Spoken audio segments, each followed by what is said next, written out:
सदा परिभवगगनमभीष्टदोहम् तीर्थास्पदं शिववीरं चिन्तितं शरण्यम् भृत्यार्तिहं प्रणतपाल भवाब्धिपूतं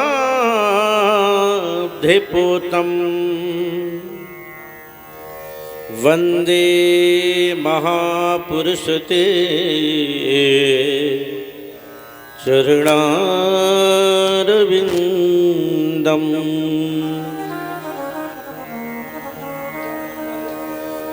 बंसी विभूषितकरा नवनीरदाभा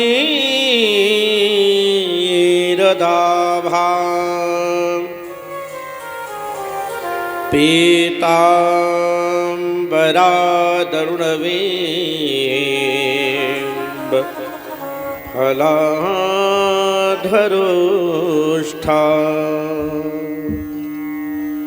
पूर्णेन्दुसुन्दरमुखात् अरविन्दनेत्रा कृष्णात् परम किमपि त्वयहं न जाने। सीतानाथ समारभ्यां श्रीरामानन्दारमध्यमाम्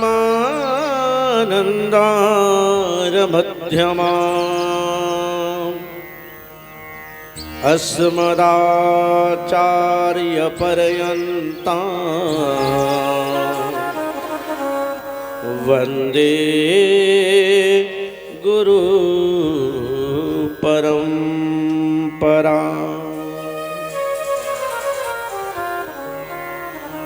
गौरांगं रसमयं नित्यं रसाचार्यं रसोत्सुकं श्रीरामं हर्षणदेवाख्यां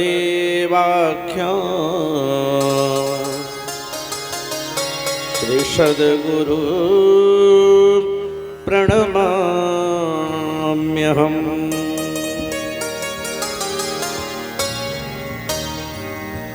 नारायणं नमस्कृत्यं नरं चैव नरोत्तमं देवीं सरस्वतीं व्यासं ततो जयमुदीरये।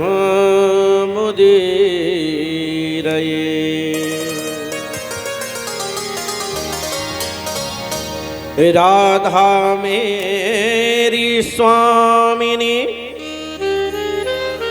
कि मैं राधे को दास, जन्म जन्म मोहि दीजियो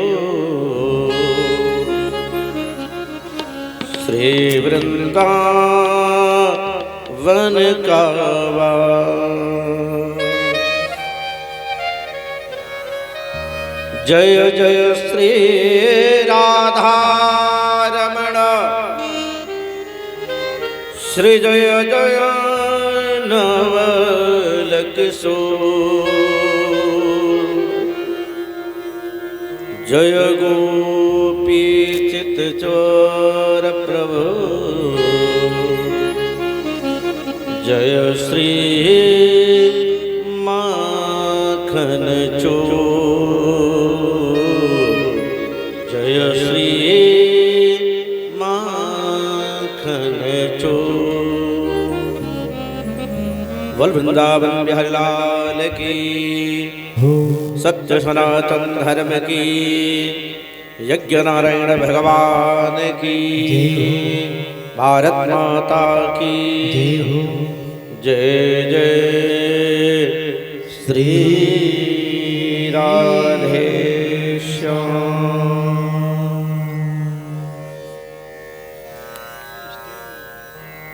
परम मंगलमय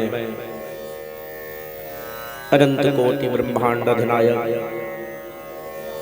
तड़ंजट अभिनंदन परात्पर खिलेश्वर अकारण कारण वरुणालय भक्तवांछा तत्परो सर्वेश्वर जलस्वर मोर मुकुटधारी पीतांबर वेशधारी नंद नंदन स्वदानंदन देव की नंदन राधे कृष्ण भगवान के श्री पावन चरणों में इस दास महर्ष विप्रंदु का कोट शह नमन अर्पण स्वीकार हो।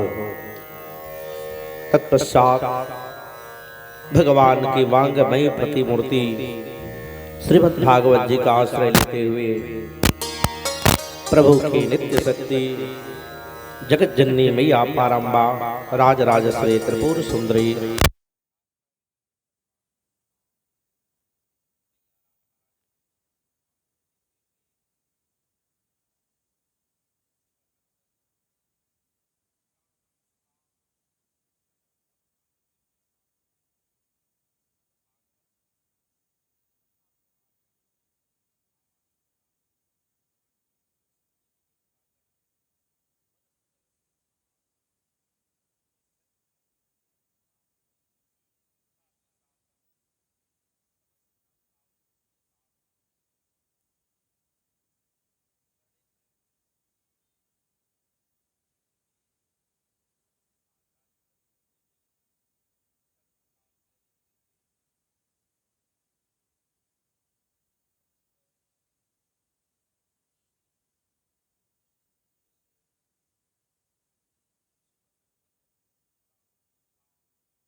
श्रोता बंधुओं, आप सबों को भी इस यज्ञ का दूसरे दिन और इस कथा के पहले दिन की कथा को प्रारंभ करने के पहले मेरी तरफ से आप सभी भक्तों को जय श्री राधे, जय श्री राधे, जय श्री राधे प्यारे। आइए अपनी मन और वाणी दोनों को पवित्र करने के लिए सबसे पहले भगवान के नाम की गंगा में हम सब गोता लगाते हैं, जहाँ से हम कथा कहने वाले और आप श्रोता बनने लायक बनते हो मेरे प्यारे। आइए सबसे पहले ठाकुर जी के नाम का आश्रय लिया जाए। आप लोग अवश्य ही तालियों का सहयोग करते रहेंगे। नटवर नागर नंदा भजो रे मन गोविंदा, नटवर नागर नंदा भजो रे मन गोविंदा।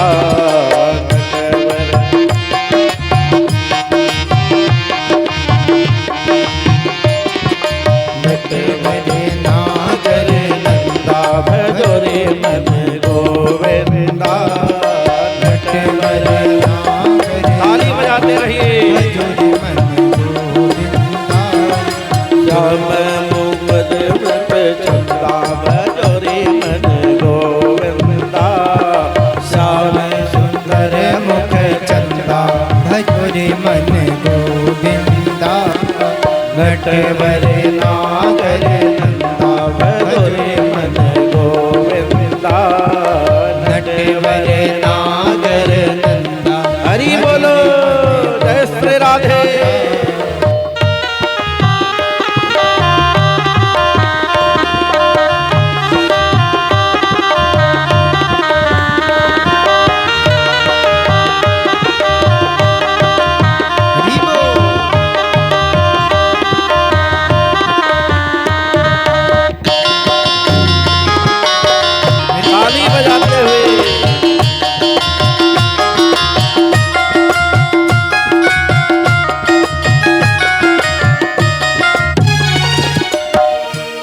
देवन में कृष्ण जी बड़ो है। सब देवन में कृष्ण जी बड़ो है। सब देवन में कृष्ण जी बड़ो है। सब देवन में कृष्ण जी बड़ो है। कृष्ण जी बड़ो है, वो कृष्ण जी बड़ो है। कृष्ण जी बड़ो है, वो कृष्ण जी बड़ो है।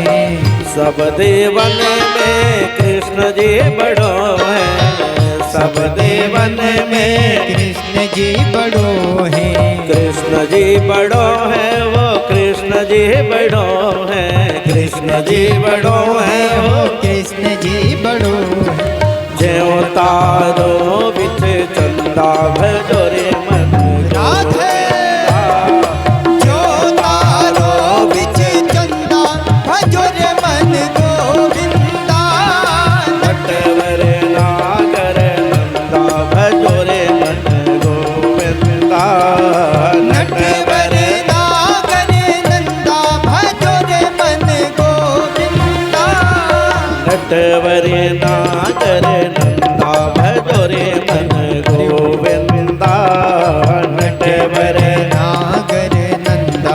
दोनों हाथ ऊपर उठा के बोल कृष्ण भगवान की।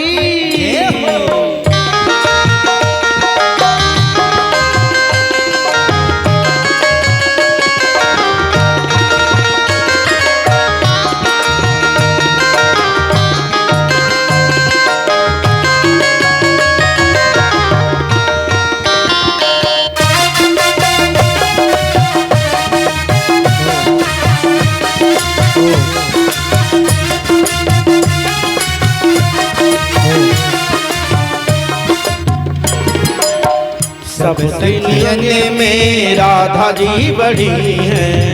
सब सखियन में राधा जी बड़ी है। सब सखियन में राधा जी बड़ी है। सब सखियन में राधा जी बड़ी है।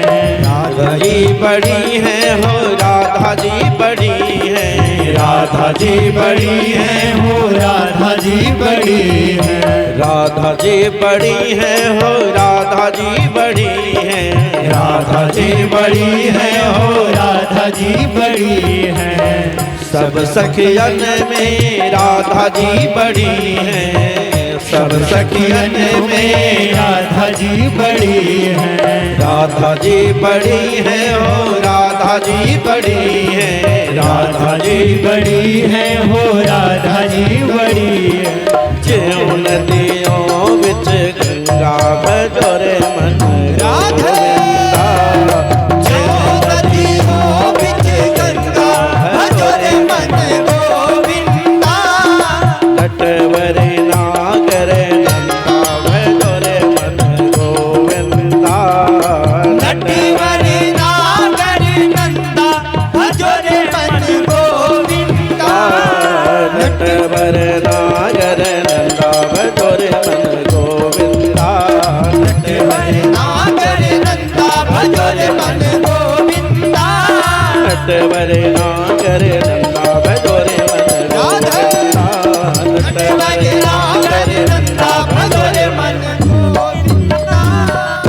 बोल भागवत महापुराण की, यज्ञ नारायण भगवान की, भारत माता की, अपने अपने गुरु महाराज की, अपने अपने माता पिता की जय जय श्री राधे श्याम।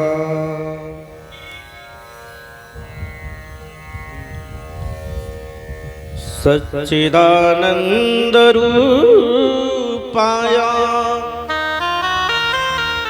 विश्वोत्पत्त्यादि हेतवे तापत्रय विनाशाय श्री कृष्णाय वयं नमः।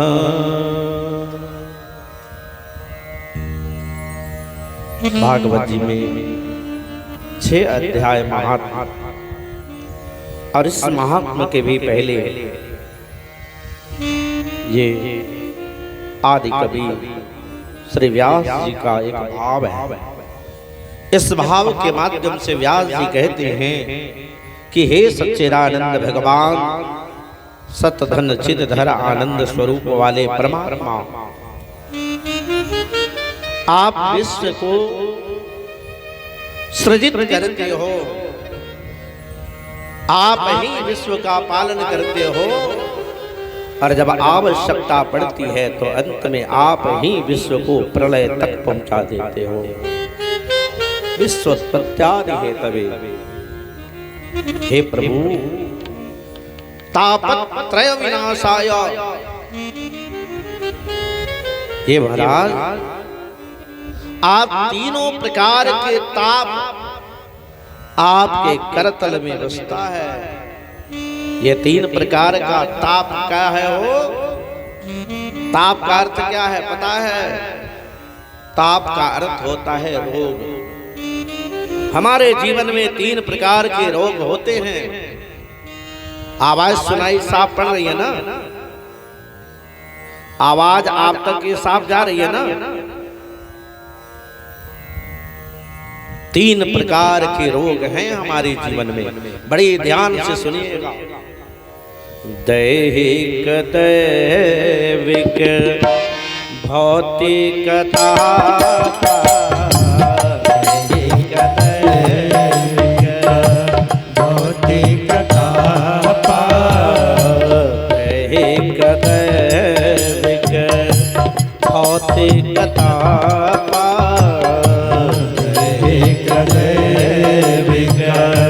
भौतिकता, राम राज व्यापै नैया पा, राम राज व्यापै नैया पा, दैहिक दैविक भौतिकता पा, दैहिक दैविक भौतिकता पा, राम राज व्यापै नैया पा, राम राज व्यापै नैया पा। यही 3 प्रकार के रोग हैं हमारे जीवन के। पहला है दैहिक, जो शरीर का रोग है। दूसरा दैविक रोग है, जिसे आवश्यकता पड़ने पे देवी देवता देते हैं, ग्रह आदि देते हैं। और तीसरा रोग हमारे जीवन का जो है वो हमारे मन का रोग है। मन से भी रोग हो जाता है, होता है ना? मन का रोग होता है कि नहीं? भगवान का दिया हुआ रोग या शारीरिक ताप, इनके तो औषधियां हैं, इनके उपाय तो हो जाते हैं, परंतु तीसरे प्रकार का जो रोग है, जो भौतिक रोग है, डॉक्टर साहब इस रोग का दुनिया में कहीं कोई उपचार नहीं है। मन से उत्पन्न जो बीमारी है, उस बीमारी का कहीं कोई उपचार नहीं होता। लेकिन याद रखना, जिसके मन के ऊपर भी भगवान का अपना चलावा चलता है, वो हैं हमारे ठाकुर जी। व्यास जी कहते हैं कि हे प्रभु, हे सच्चिदानंद स्वरूप के महाराज, आप तीनों प्रकार के ताप को एक साथ नष्ट करने की क्षमता रखते हैं। तापत्रय विनाशाय। अंत में कहते हैं श्री कृष्णाय वयम नमः। यह बहुवाचक शब्द है जी, अकेले नहीं अपितु पूरे ब्रह्मांड के तरफ से श्री व्यास जी आज प्रतिनिधित्व करते हुए और भगवान के पावन चरणों में हाजिरी लगाते हैं कि हे ठाकुर जी, हम पूरे संसार के प्राणियों की तरफ से आपके चरणों में प्रणाम निवेदन करते हैं। और तब उन्होंने अपनी लेखनी उठाई है और उस लेखनी में भागवत जी के कथा के पहले 6 अध्याय महात्म का चर्चा हुआ है। ये महात्म की जो कथा है, इन्हीं की बनाई हुई पद्म पुराण से ली गई है। ये भागवत की कथा नहीं है। इन 6 अध्यायों का जो उनका संचय है, ये पद्म पुराण का है प्यारे। आज महात्मा का वर्णन करते हैं। एकदा ही मनोरत्व नैमिषे सुतमासीनम् अभिवाद्य महामतिम्। श्री व्यास जी कहते हैं कि एक बार की बात है कि नैमिषारण्य के पावन भूमि पे एक बार 88,000 संतों का एक साथ आगमन हुआ। चातुर्मास्य का समय, अपने यहाँ सनातन में चातुर्मास्य का बड़ा महत्व है। चातुर्मास्य अर्थात 4 महीने बरसात का, बारिश के जो 4 महीने हैं, इन्हें संतों के द्वारा चातुर्मास्य कहा जाता है। यही चातुर्मास्य का 4 महीना होता है बरसात वाला। और इन 4 महीनों में साधु संत जो होते एक जगह इकट्ठा हो जाते। और आपको मैं बता दूं कि इन 4 महीनों में ये साधु संत दूसरे जगह नहीं जाते, क्योंकि संन्यास धर्म, साधु का धर्म नदी पार करने से भी नष्ट हो जाती है। यदि कोई साधु या सन्यासी नदी को पार कर जाए तो उसका सन्यास धर्म समाप्त हो जाता है, उसके साधु का धर्म समाप्त हो जाती है। और चूंकि 4 महीने जो ये बारिश के महीने हैं, इन महीनों में छोटी छोटी नदियां भी पनप जाती हैं, छोटे छोटे नाले भी नदियों के रूप में परिणित हो जाते। तो इन्हीं से बचने के लिए ये ऋषि महर्षि कहीं इकट्ठा हो जाते और 4 महीने तक वहीं भगवान की पावन कथाओं का श्रवण होता था। श्री व्यास जी कहते हैं किसी चातुर्मास्य काल में नैमिषारण्य के पावन भूमि पे, नैमिषारण्य का अर्थ पता है क्या है? नैमिषारण्य का अर्थ होता है जहां हमारा मन जाके एकदम शांत हो जाए। ऐसे भी नैमिषारण्य आज भी है। भागवत आदि में वर्णित जो नैमिषारण्य है, आज भी उत्तर प्रदेश की सीतापुर जिला में लखनऊ से 88 किलोमीटर पूर्व, पश्चिम और उत्तर के कोने पे है। इसी नैमिषारण्य के पावन भूमि पे 88,000 संतों का एक साथ जमावड़ा हुआ। इन संतों की आयु बताई जाती है कि 10-10 हजार वर्ष से भी ज्यादा के संत थे। अब यहाँ कुछ विचारणीय बात हो रही है। क्या मनुष्यों की आयु 10 वर्ष रही है? 10,000 वर्ष? बड़ी सोचने वाली विषय है। एक पंखा बंद कर दीजिए इसमें से, एक पंखा बंद कर दीजिए। क्या मनुष्यों की आयु 10,000 वर्ष होती थी क्या? बड़ी विचारणीय चीज है मेरे प्यारे। 10,000 वर्ष नहीं होती थी आयु, आयु नहीं होती थी हो तो फिर व्यास जी ने लिखा कि 10,000 वर्ष तक के साधु संतों का जमावड़ा हुआ।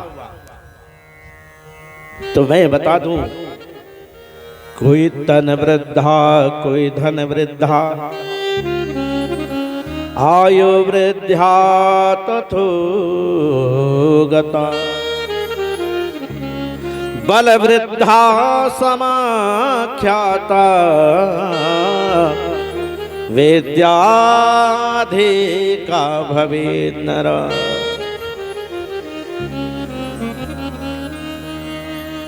वृद्ध कई तरह के होते हैं। को आयु में वृद्ध है तो कोई धन में भी वृद्ध है, कोई बल में भी बड़ा है तो कोई विवेक में भी बड़ा है। अनेकों प्रकार के वृद्ध में दिखेंगे आपको,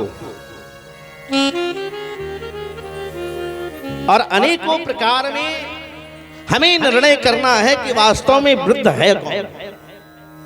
क्या धन से परिपूर्ण व्यक्ति वृद्ध है, बड़ा है, या बल से बड़ा व्यक्ति बड़ा है, या आयु से बड़ा व्यक्ति बड़ा है? और इस पर विचार करोगे तो बड़ी सुंदर उदाहरण मैं आपको दे दूं कि ना तो बल वाला बड़ा होता है, न शरीर वाला बड़ा होता है, न धन वाला बड़ा होता है, न आयु वाला बड़ा होता है। बड़ा तो वही होता है जिसकी बुद्धि बहुत अच्छी होती है। और उसका उदाहरण आपको ढूंढने के लिए कहीं बाहर नहीं जाना पड़ेगा हो। आप अपने पास इस उदाहरण को ढूंढ लोगे। अब पूछो कैसे? आप देखना, आपके घर में छोटा बच्चा भी अगर कोई बढ़िया बात कहने लगता है तो आप क्या कहते हो उसको? लोग यही कहते हैं ना कि देखो बुढ़वा की तरह बात कर रहा है। आयु बड़ी नहीं है, धन से भी बड़ा नहीं है, बल से भी बड़ा नहीं है। यदि बड़ा है तो वो ज्ञान से बड़ा है। इसलिए छोटा सा बालक भी कभी कभी कहला जाता है कि बुढ़वा की तरह बात कर रहा है। कहते हो ना? हाँ जी कि ना जी कहते हैं ना डॉक्टर साहब। बढ़िया बात कोई बच्चा कहने लगे तो हम लोग क्या बोलते हैं? यही बोला जाता है ना कि बुढ़वा की तरह बात कर रहा है। यही स्थिति इन संतों के साथ है जिनकी आयु 10,000 वर्ष बताए गए हैं। इनकी वास्तविक आयु नहीं है ये, तो है क्या? तो 10,000 वर्षों में जितनी विद्या अध्ययन की जा सकती है उतनी विद्या को ग्रहण करके उतने विद्या से परिपूर्ण इसमें साधु महात्मा हैं। इसलिए इनकी आयु भागवत जी में 10,000 से भी अधिक बता दी गई है।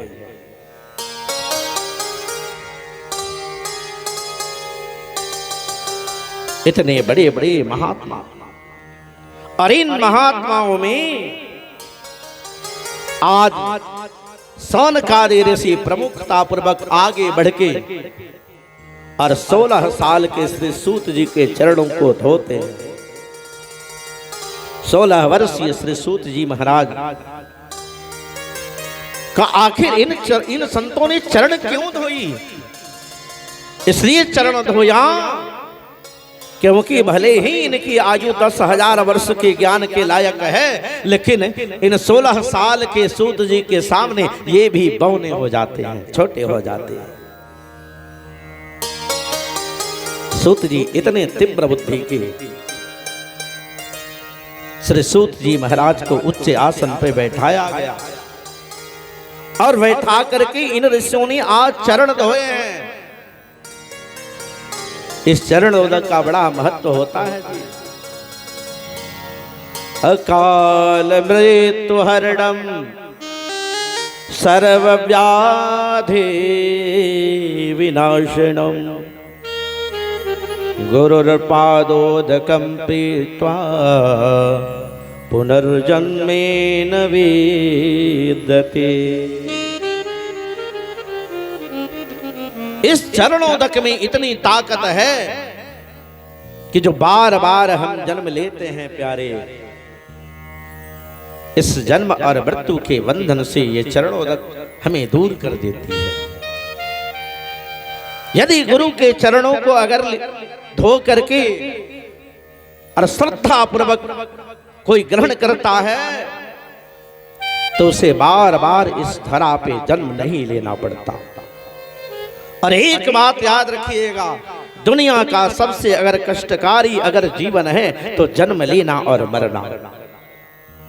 चूंकि मानस जी में गोस्वामी तुलसीदास जी कहते हैं, जन्म मरता असह दुख होई, जन्म मरता असह दुख होई, जन्म मरता असह दुख होई, जन्म मरता असह दुख होई।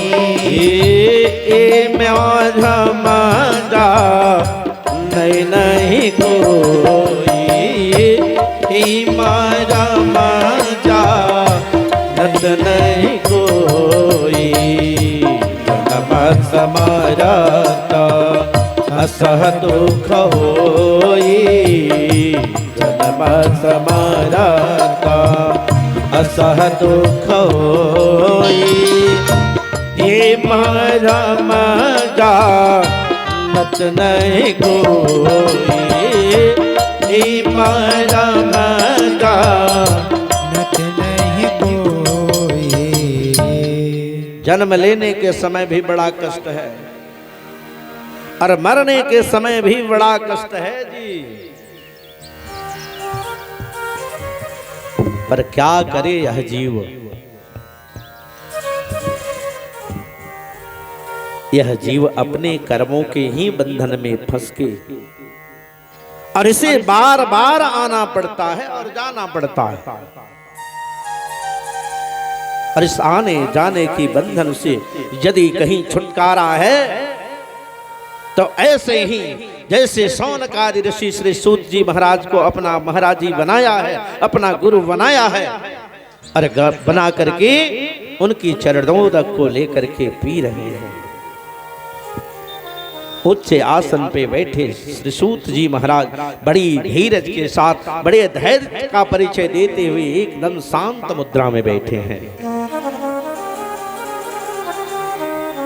शौनकादि ऋषियों ने इनके चरणों को धोने के बाद आज प्रार्थना किया है, अज्ञान ध्वांत विध्वंसम सूर्य कोटि समप्रभा, सूताख्या हि कथा सारम मम कर्ण रसायन।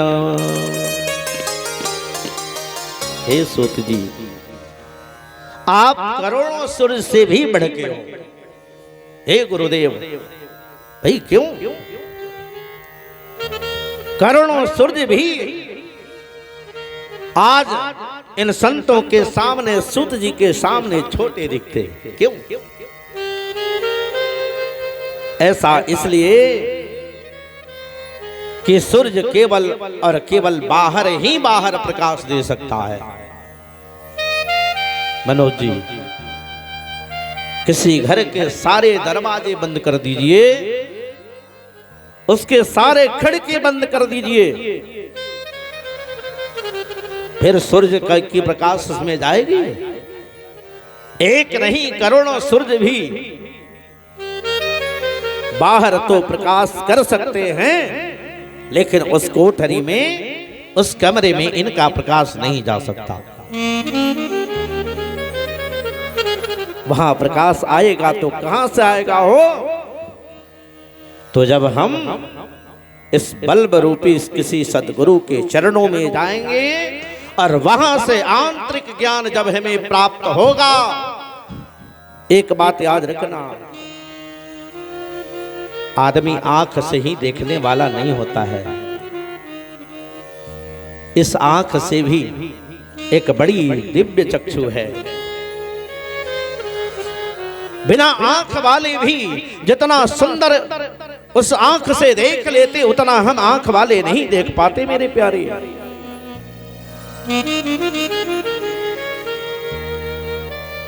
श्री सूत जी को ये ऋषि कहते हैं, महाराज जी आप करोड़ों सूर्य से भी बढ़ के हो, क्योंकि सूर्य चाह के भी अंतरात्मा में ज्ञान नहीं दे सकता, प्रकाश नहीं दे सकता। अगर ज्ञान का कोई विषय है, अगर ज्ञान का कोई जगह है, तो गुरु होता है। हे गुरु जी, हे सूत जी महाराज, आप करोड़ों सूर्य से भी बढ़ के हो।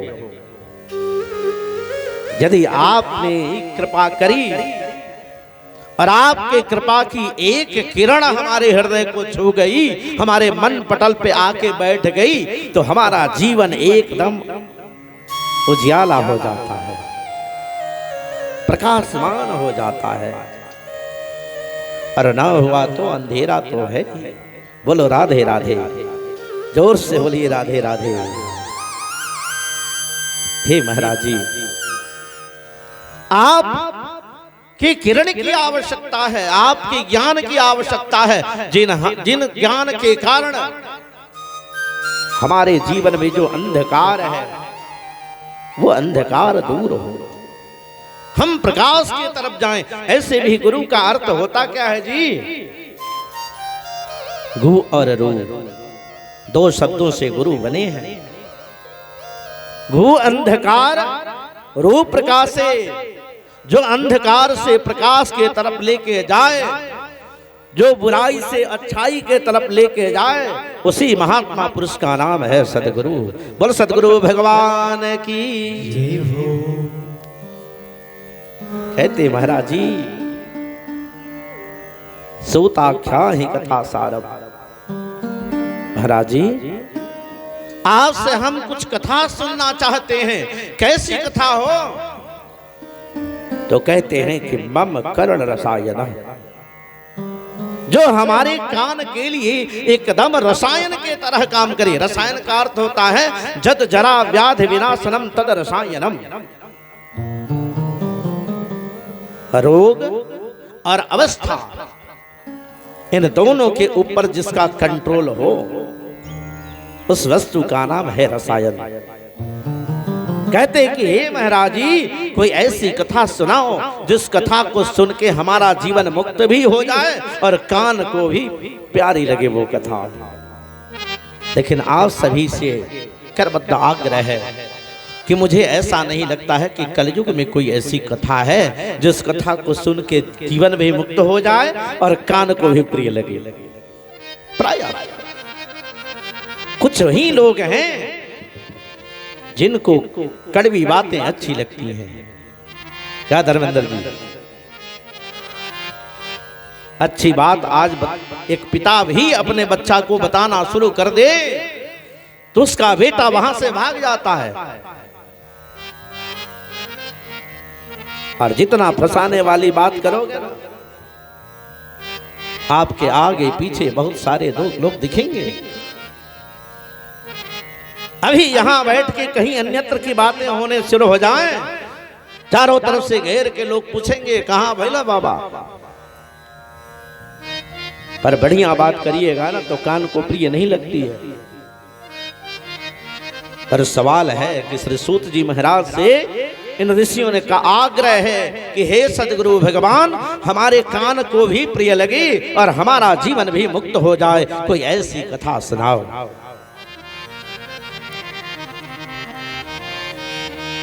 महाराज जी, माया मोह निरासस्य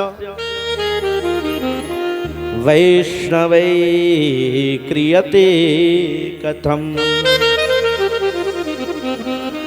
महाराज जी, कलयुग है सामने, और कलयुग के ऊपर जब दृष्टि पड़ती है हे सूत जी महाराज, तो शरीर के रोए खड़े हो जाते हैं। क्यों? कि कालगाल मुखग्रासः त्रास निर्णा सहेतवे। भयानक मुंह फाड़ के काल दौड़ा रहा है।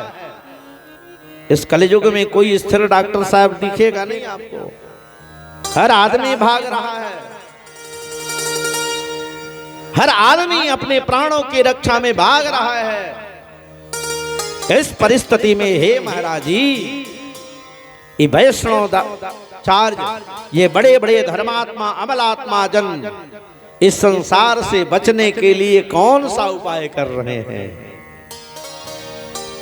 हे सदगुरु भगवान, कृपा करके हमें बताएं, क्योंकि आप ही से ये सवाल का उत्तर मिल सकती है। सदगुरु भगवान के पावन चरणों में आग्रह करते हैं। सारे तीर्थ धाम आपके चरणों में, ताली बजाते हुए, सारे तीर्थ धाम आपके चरणों में, हे गुरुदेव प्रणाम आपके चरणों में, चरणों में। सारे तीर्थ धाम आपके चरणों में, हे गुरुदेव प्रणाम आपके चरणों में, चरणों में, हे गुरुदेव प्रणाम आपके चरणों। हरि बोलो, बोल सदगुरु भगवान की जय हो।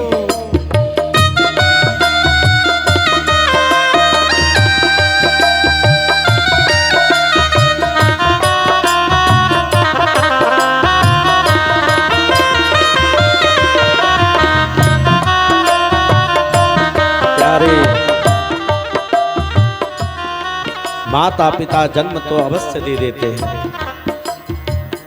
लेकिन आध्यात्मिक ज्ञान गुरुओं से ही प्राप्त होती है। संसार के ज्ञान से परे होना, अध्यात्म का ज्ञान से परिपूर्ण होना हमारे जीवन का उद्देश्य होना चाहिए। संसारिक ज्ञान तो हर जगह मिल जाएगा हो, लेकिन अध्यात्मिक ज्ञान कोई सदगुरु ही दे सकता है। हृदय में राखे मात लक्ष्मी, कंठ शारदा माता है, कंठ शारदा माता है, कंठ शारदा माता है। जो भी मुख से वचन कहे वो वचन सिद्ध हो जाता है। जो भी मुख से वचन कहे वह वचन सिद्ध हो जाता है, वचन सिद्ध हो जाता है, वचन सिद्ध हो जाता है। हे महादानी, हे महाज्ञानी, हे महादानी, हे महाज्ञानी, रहूं मैं सुबह शाम आपके चरणों में। हे गुरुदेव प्रणाम आपके चरणों में, चरणों में। हे गुरुदेव प्रणाम आपके चरणों में। सारे तीर्थ धाम आपके चरणों में, हे गुरुदेव प्रणाम आपके चरणों में, चरणों में, हे गुरुदेव प्रणाम आपके चरणों में। जीवन में 3 प्रकार के गुरु होते हैं। एक तो व्यवहारिक गुरु, जो माता पिता घर परिजन वाले लोग होते हैं। दूसरे प्रकार के गुरु जो भौतिक गुरु होते हैं, जो संसार के बारे में पढ़ाते हैं, भौगोलिक स्थितियां पढ़ाते, जो विद्याएं हम पढ़ के स्कूल कॉलेज यूनिवर्सिटियों से आते हैं, और तीसरे प्रकार का गुरु आध्यात्मिक गुरु जो जीवन में दीक्षा देता है, जिस दीक्षा के बाद हमारा जीवन बड़ा उत्कृष्ट रास्ते पे चलने लगता है। मेरे प्यारे, उसी गुरु की चर्चा यहाँ की गई है। जन्म के दाता मात पिता है, आप कर्म के दाता है, आप कर्म के दाता है, आप कर्म के दाता है। जन्म के दाता मात पिता है, आप कर्म के दाता है, आप कर्म के दाता है, आप कर्म के दाता है। आप मिलाते हैं ईश्वर से, आप भाग्य विधाता है। आप मिलाते हैं ईश्वर से, आप ही भाग्य विधाता है, आप ही भाग्य विधाता है, आप ही भाग्य विधाता है। दुखिया मन को रोगी तन को,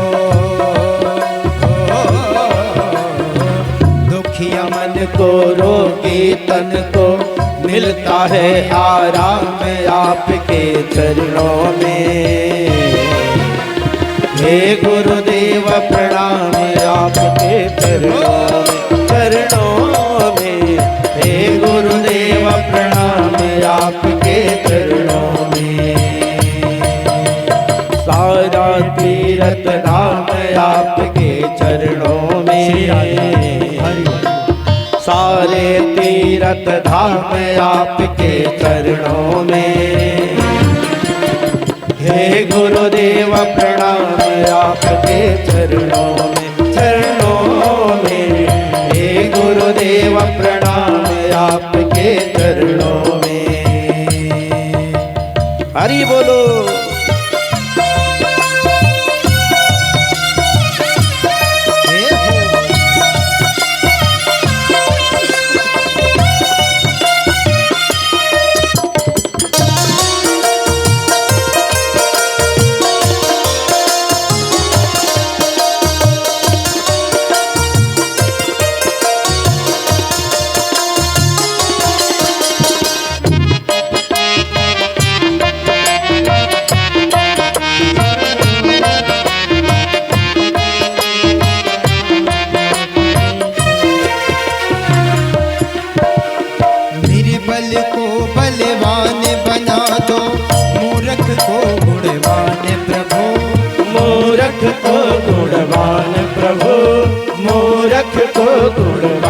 प्रभु निर्बल को बलवान बना दो, मूर्ख को गुणवान प्रभु।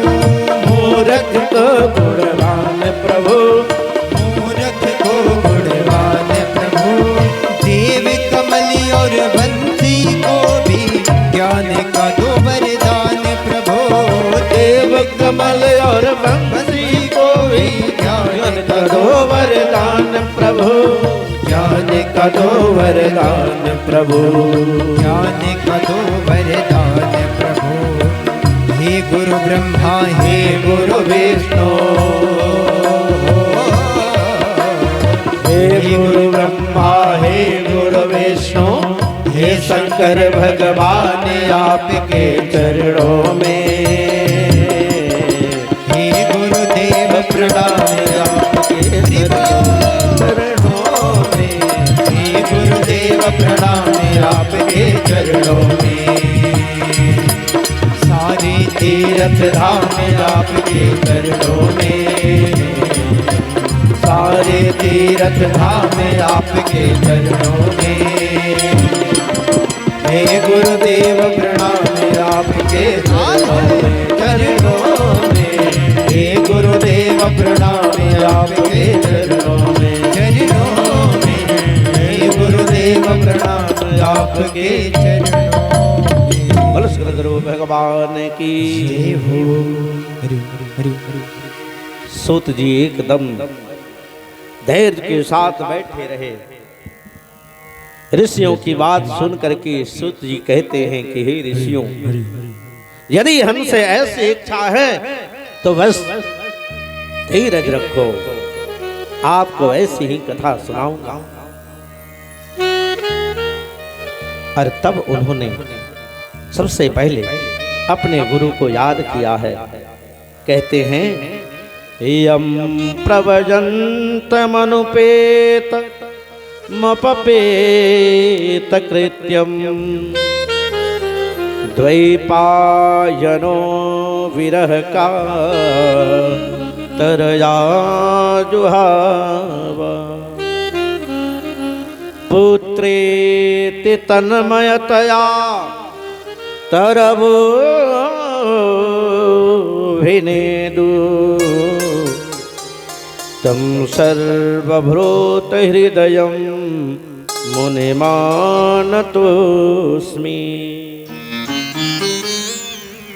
सूत जी कहते हैं कि मैं बड़ा भाग्यशाली हूं। क्यों कह रहे? क्योंकि सुत जी इसलिए अपने आप को भाग्यशाली कह रहे हैं कि उनके जीवन में श्री सुखदेव जैसा गुरु मिला है। ये भी बड़े भाग्य का विषय होता है, सही गुरु का प्राप्त होना। नहीं तो दुनिया में ऐसे ऐसे गुरु जी लोग मिल जाएंगे कि पूछो मत। टीवियों पे आजकल देखने को कई ऐसे गुरु मिल जाते। कोई धनिया से समोसा के साथ खिला के कृपा बरसाता है, तो कोई तेल फूंक के तिलहवा बाबा जैसे लोग, कई ऐसे गुरु हैं प्यारे। श्री सूत जी कहते हैं कि मैं बड़ा भाग्यशाली हूं क्योंकि मुझे सुखदेव जैसा गुरु मिला है। काहे हो कि यम प्रवजंत मनुपेत, जिस गुरु को जीवन में कभी लेस मात्र तक कोई लोभ नहीं सताया। एक बात याद रखिएगा, नीति की बात मैं बता रहा हूं। आपके साथ अच्छा व्यवहार उसी व्यक्ति का होगा जो व्यक्ति कभी लोभ में नहीं पड़ा हो। यदि लोभी है तो उसके साथ आपका व्यवहार टिकाऊ नहीं रहता है। बोलो राधे राधे।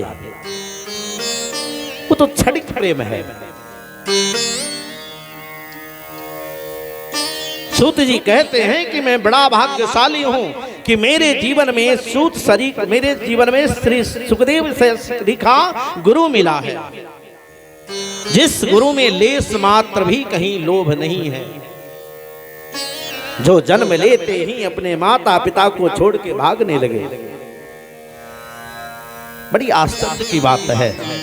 सुनने वालों को ऐसा लगता है कि हो महाराज जी, ऐसा भी कहीं बालक होता है क्या जो जन्म लेते ही भागने लगे। आपने सुना है माता जी लोग, सुनने बड़े लोग, जन्म ले वह लड़का भाग जाए, आपने सुना है।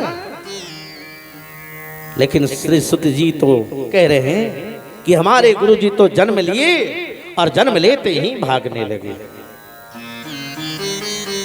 किसी ने पूछा महाराज जी काहे ऐसा कह रहे हैं, जा तक तो जन्म लेने के बाद मां के पास कई दिनों तक ऐसे ही पड़ा रह जाता है।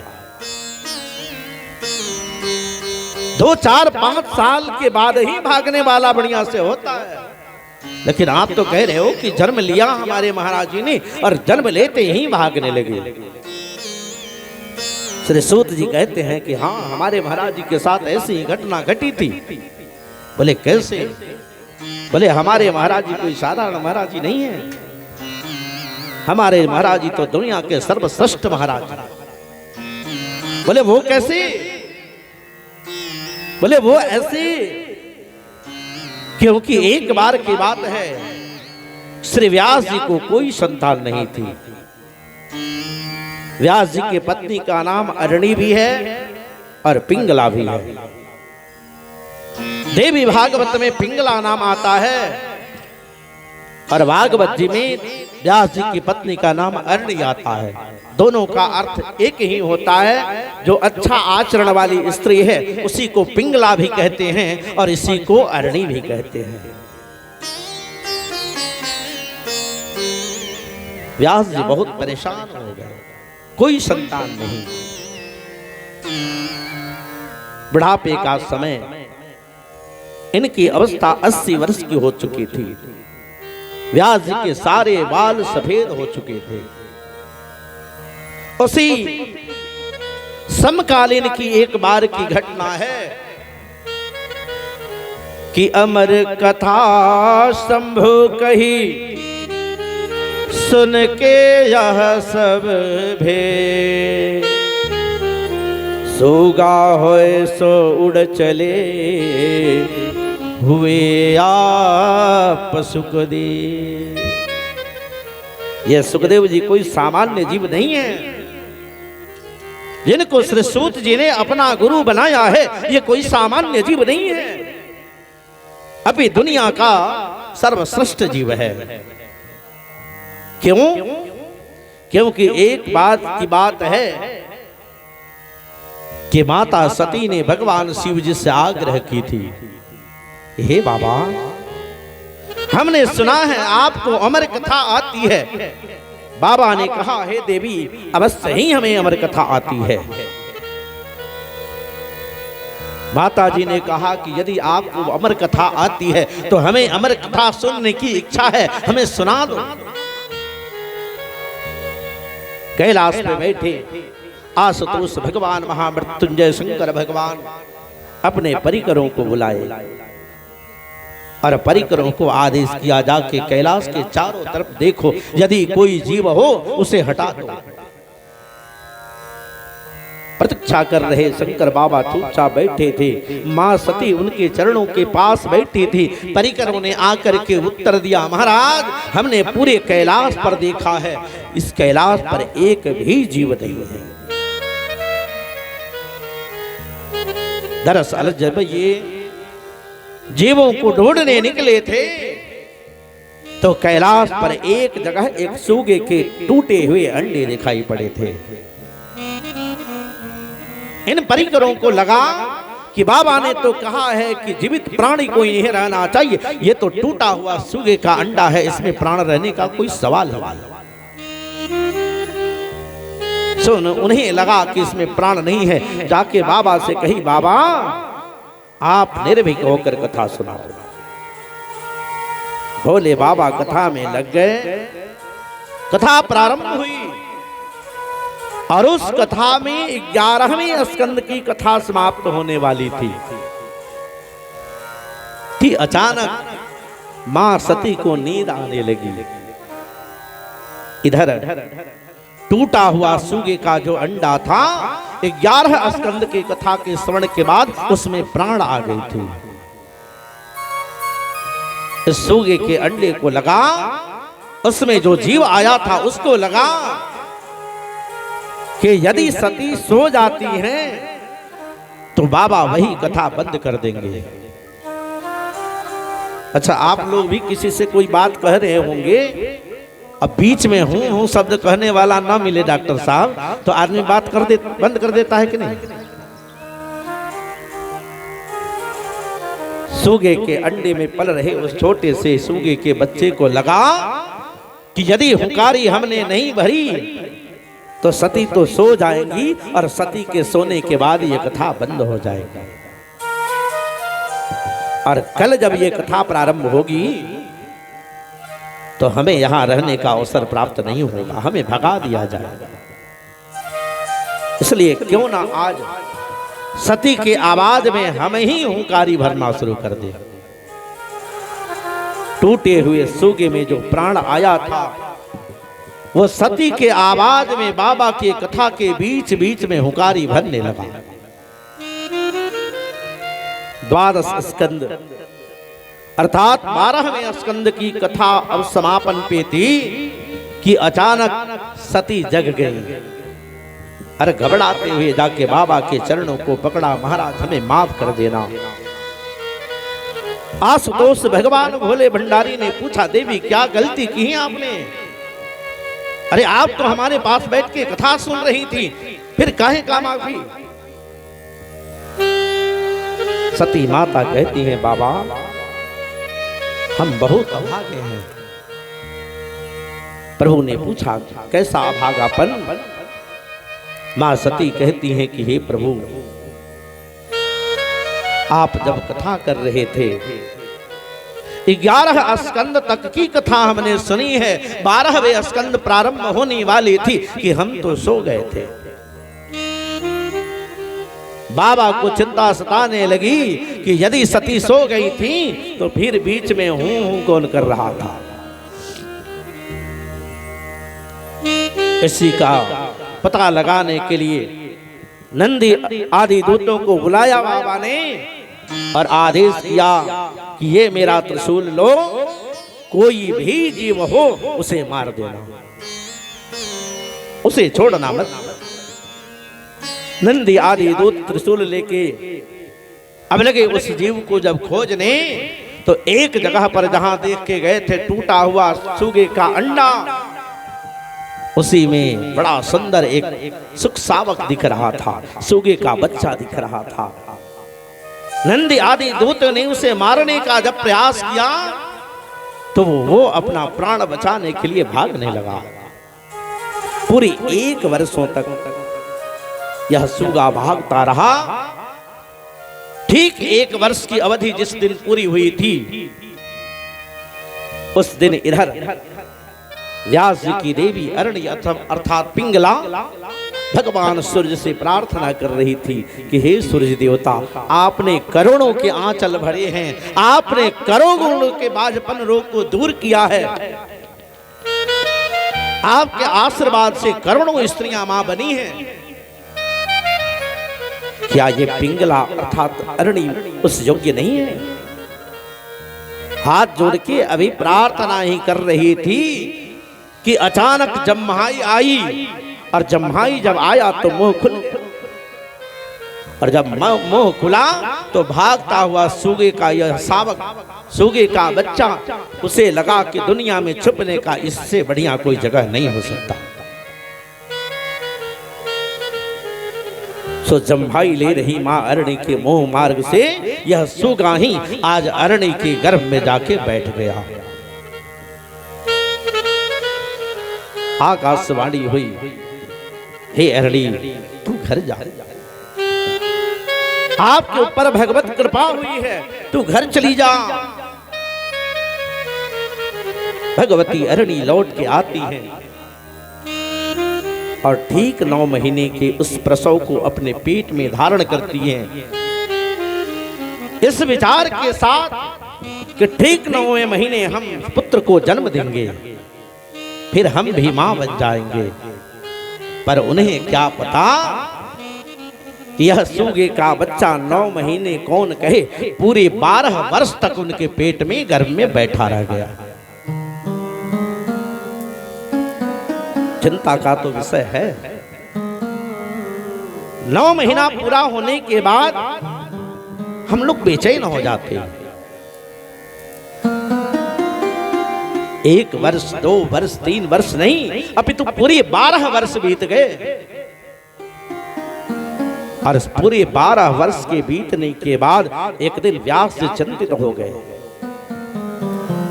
मां अरणी भगवान से प्रार्थना करने लगी कि हे प्रभु, ये कैसा गर्भ है? गर्भ तो 9वें महीने में जन्म हो जाता है, प्रसव हो जाती है, लेकिन ये कैसा गर्भ है जो आज 12 वर्ष से मेरे पेट में बैठा है? भगवान याद आ गए। इधर व्यास जी भी भगवान को याद कर रहे थे, हे प्रभु मेरे देवी जी को बचा लो, क्योंकि 12 वर्ष में ये जो गर्भ था ये बढ़ भी रहा था। दोनों बेचैन, ये प्रभु अब बचा ले। भगवान ने इनकी बातें सुनी, और भगवान ने जब इनकी बातें सुनी, भगवान सूक्ष्म रूप धारण करके आज मां अरणी के गर्भ में आके बैठ जाते हैं, जहां श्री सुखदेव जी महाराज 12 वर्षों से मां के गर्भ में एकदम विराज रहे। भगवान ने सुखदेव जी को देखा, सुखदेव जी ने भगवान को देखा, भगवान के सामने हाथ जोड़ी, हे प्रभु हमारा तो भाग्योदय हुआ है जो आप मेरे सामने हो। भगवान ने कहा कि सुखदेव बेटा तू अपने मां के गर्भ से बाहर निकल जा। सुखदेव जी कहते हैं प्रभु दुनिया की हर बात मैं मान लूं, पर आपकी ये बात मैं कदापि न मानूंगा। भगवान ने कहा बेटा क्या यहां तुम्हें सुख मिलता है? और इस गर्भाशय में कौन सा सुख है जिस सुख के लिए तुम 12 वर्षों से बैठे हो? अरे सुखदेव, इस गर्भाशय के चारों तरफ मल मूत्र की गठरी हैं। इससे निकलने वाले कीड़े तुझे काटते होंगे, क्या तुझे दर्द नहीं होता है? सुखदेव जी ने हाथ जोड़ी और भगवान से कहने लगे, हे प्रभु, ये कीड़े बहुत छोटे हैं। मां के गर्भ की चारों तरफ मल मूत्र की गठनियों से निकलने वाले जो कीड़े हैं बहुत छोटे हैं। भगवान ने पूछा, कहना क्या चाहते हो? बताना क्या चाहते हो सुखदेव? सुखदेव जी कहते हैं प्रभु, आप जिस संसार में हमें भेजना चाह रहे हो, उस संसार में आपका ही बनाया हुआ मनुष्य नाम का कीड़ा जो है, उसके डंक को हम नहीं सहन सकते। ये तो बड़े छोटे कीड़े हैं। मनुष्य का डंक कौन सा लेगा जी? जीवन में ऐसी ऐसी तानाएं मारी जाती है, क्या डॉक्टर साहब? सुखदेव जी कहते हैं प्रभु, यहां तो छोटे छोटे कीड़े हैं, ये कम काटते हैं, लेकिन जब ही इस गर्भाशय से बाहर जाएंगे, आप ही का बनाया हुआ मनुष्य रूपी जो कीड़ा है, जो रिश्तेदार बन के, जो हित बन के, न जाने किस किस रूप में डसता है, डसता ही है ना। समय पर आपका बेटा आपसे लड़ता है, समय पर आपकी बेटी आपसे लड़ती है, तो क्या ही डंक से कम बा डॉक्टर साहब? देवी जी आपके ऊपर ऊपर से दबाव बनाती हैं, इतना काम आपको करना पड़ेगा, क्या ये किसी डंक से कम है?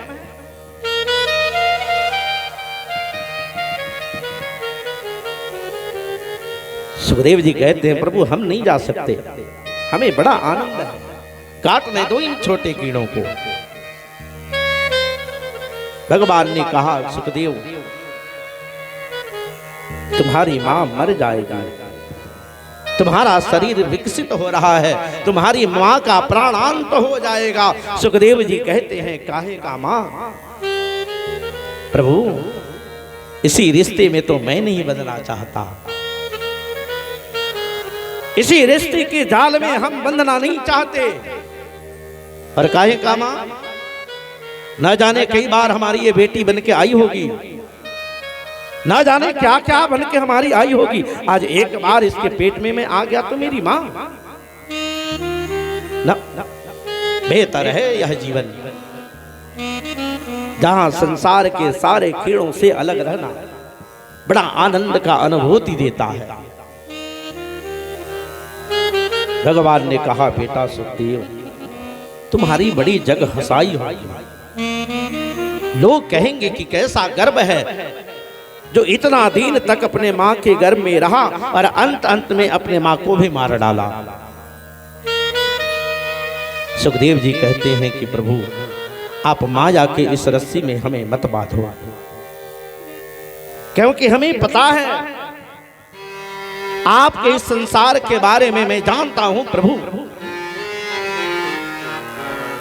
हे गुरु, हे भगवान, मुझे पता है कि आप ठहरे एक जादूगर, संसार आपकी जादुई विद्या है और उस जादूगर और जादुई विद्या के खेल में पूरी दुनिया फंसी है। बोलो राधे राधे। मैं ते तोर ते माया, इसमें तय तोर, इस बंधन में हमें मत फंसाओ गुरुदेव, हमें नहीं फंसना है, हम तो ठीक हैं। हमें पता है गुरुदेव, हे प्रभु, आप जादूगर के तरह हो, जिस प्रकार से जादूगर गांव में आता है, अब तो बहुत कम आते हैं, पहले खूब आते थे। याद आता है डॉक्टर साहब आप लोगों को? कवि जी, पहले जब जादूगर आते थे डमरू बजाते थे, हम लोग छोटे छोटे होते थे, भाग के जाते थे और वहां जाते थे तो जादूगर के साथ एक उसके साथ ही रहते थे जिनको जमुड़ा कहा जाता है। उसको वो कपड़ा से ढकता था और लोगों से पूछे, बोलो इसका गर्दन काट दें? तो जो लोग कठोर होते थे, जिनके अंदर दया नहीं होती थी, बोले कहते हाँ काटो काटो। और हम लोग तो घर में भाग जाए, डर के मारे की तब काटी। और आपको मैं बता दूं, वह जादूगर कटा हुआ, रक्त से गिरता हुआ, जिससे रक्त बहता हुआ दिखता है, वो माथा भी दिखाता है। दिखाता है कि नहीं बताइए? दिखाता है ना। सुखदेव जी कहते हैं, प्रभु दुनिया में जेकर गला एक बार कट जाई ओकरा के जोड़ दी, लेकिन जादूगर तो दिखाता भी है, पहले काटता भी है और फिर जोड़ के भी दिखाता है। हालांकि ऐसा होता नहीं है, जिसका गर्दन कट जाए जादूगर, कौन कहे जादूगर का बापू आ जाए तो जुटेगा जी। देखिए जादूगर तो दिखाता है, हम लोग देखे हैं। सुखदेव जी कहते हैं, प्रभु यदि आप जादूगर हो तो मैं भी आपके साथ रहने वाला जमुड़ा हूं। प्रभु जादूगर दुनिया के हर जीव को, उसकी नजरों को बांध सकता है, लेकिन उसके साथ जो रहता है उसकी आंखें नहीं बंधती है। उसे पता है कि वास्तव में ये कर क्या रहा है। भले हम लोग ठगे जाएं, ठीक उसी प्रकार से प्रभु यदि आप जादूगर हो, दुनिया जादुई विद्या है, तो मैं भी आपका जमुड़ा हूं, आपको जानने वाला आपका भगत हूं। और भगत को कैसे हटा दीजिए? हमें तो बड़ा आनंद है, बहुत समझाया है भगवान ने।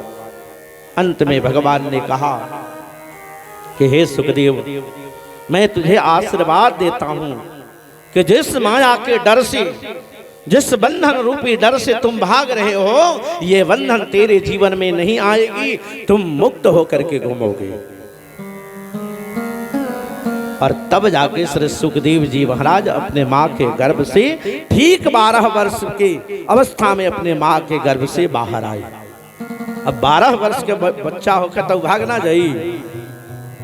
डॉक्टर साहब काजी रत्नेश जी, वो कोनो 9 महीना के बच्चा बाकी ना भागी, तो 12 साल के हैं। और 12 साल ही क्यों? सवाल यह भी है कि 12 साल ही सुखदेव गर्भ में क्यों रहे? कुछ अधिक भी रह सकते थे, कम भी रह सकते थे। तो 12 साल इसलिए रहे क्योंकि इस भागवत जी में 12 स्कंद हैं, और यही भागवत अमर कथा है मेरे प्यारे।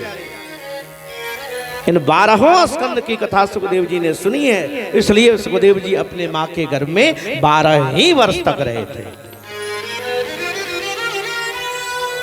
सुखदेव जी जब अपने माँ के गर्भ से बाहर आए तो हर माँ के तरह अरणी की भी इच्छा थी कि मैं भी अपने बच्चे को दूध पिलाऊंगी, मैं भी अपने बच्चे से प्यार करूंगी, पर सुखदेव जी ने ऐसा होने नहीं दिया। जन्म लेते ही सुखदेव जी भागने लगे और पीछे से उनके बाबूजी चिल्लाते हुए, बेटा, ओए बेटा सुखदेव। और जब ये बेटा कहते थे तो भागता हुआ यह सुखदेव कहता था, ए व्यास जी, काहे का बेटा? अब तो व्यास जी सोचने पे मजबूर हो जाते थे, धर्मेंद्र जी तोहरे लड़का तहार नाम धो के कहले का धर्मेंद्र, का कवि जी। सोचने पे मजबूर हो गए, बेटा मेरा और मुझे ही मेरा नाम रखता है। व्यास जी कहने लगे तू मेरा बेटा है यार। सुखदेव जी कहते हैं काहे का बेटा? कई बार हमारा बेटा बनल बड़ा आज तुले तरह के बेटे ना कहनी, आज एक बार तार पत्नी के गर्भ से आगे नहीं तो तार बेटा हो गई नहीं। काहे का बेटा? व्यास जी को बड़ा दुख लगा, आया तो मेरे पत्नी के गर्भ से है पर बेटा कहने पर भी मना कर रहा है। सुखदेव जी आगे आगे भाग रहे थे, पीछे से व्यास जी जा रहे थे। अरे बेटा सुन तो ले। व्यास जी कहते थे कि बेटा कुछ देर रुक तो जा। सुखदेव कहते ना, अरे व्यास जी हमें पुत्र मत कहना, हम आपके कोई पुत्र उत्तर नहीं है। सुखदेव जी परेशान हो गए।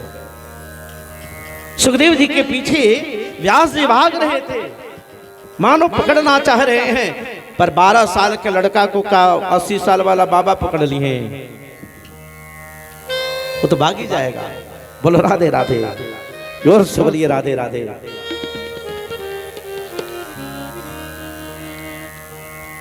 सुखदेव जी कहते हे व्यास जी, आप मुझे पुत्र मत कहो। व्यास जी सुखदेव जी को पकड़ने के चक्कर में भागे, पीछे पीछे भागे जा रहे थे। सुखदेव जी उनके आगे जा रहे थे। एक जगह पर पेड़ों ने जब सुखदेव जी को आते देखा है, सारे के सारे पेड़ सुखदेव जी के चरणों में झुक गए, मानो सारे पेड़ आज सुखदेव जी से आशीर्वाद लेना चाहते हो। और जब ही सुखदेव जी आगे बढ़ गए, व्यास जी आए, यही पेड़ एकदम खड़े हो गए। खड़े पेड़ों से श्री व्यास जी कहते हैं कि हे मूर्ख पेड़ों, तुम तो जड़ हो।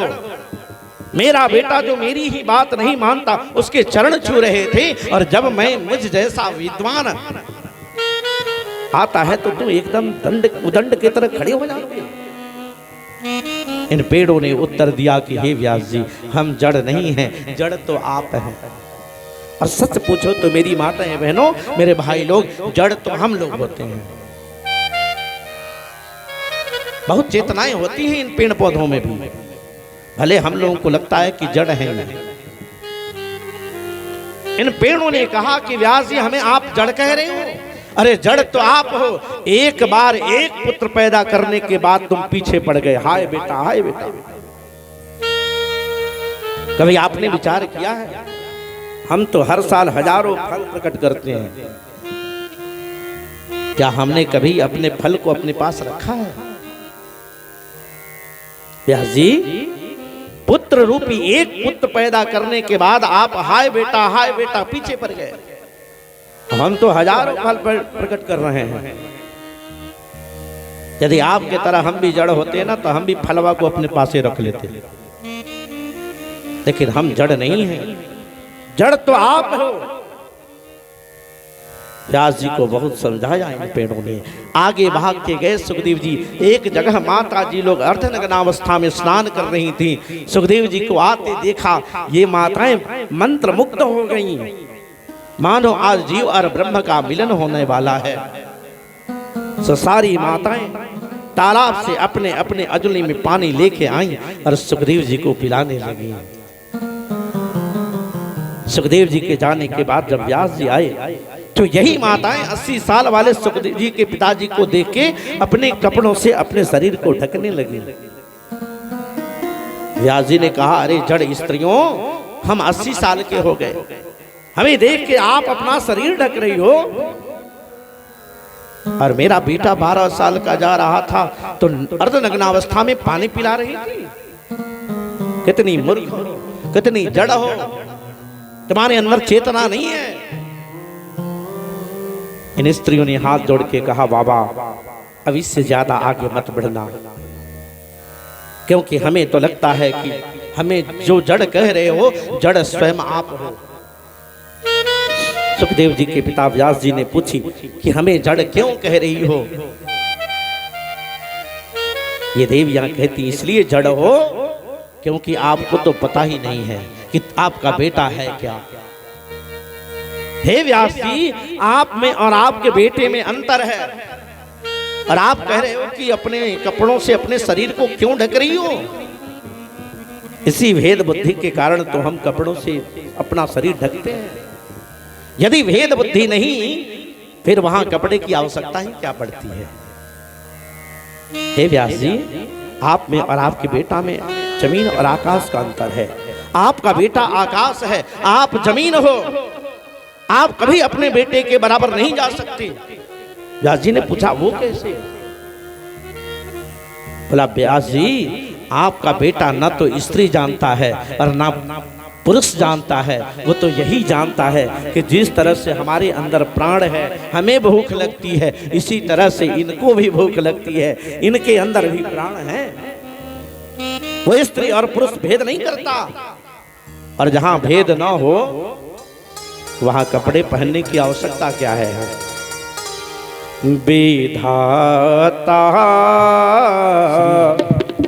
आवनत काम बढ़ाता, विधाता आवनत काम बढ़ाता, विधाता आवनत काम बढ़ाता, विधाता आवनत काम बढ़ाता। के हो सके हो से निभे न नाता, विधाता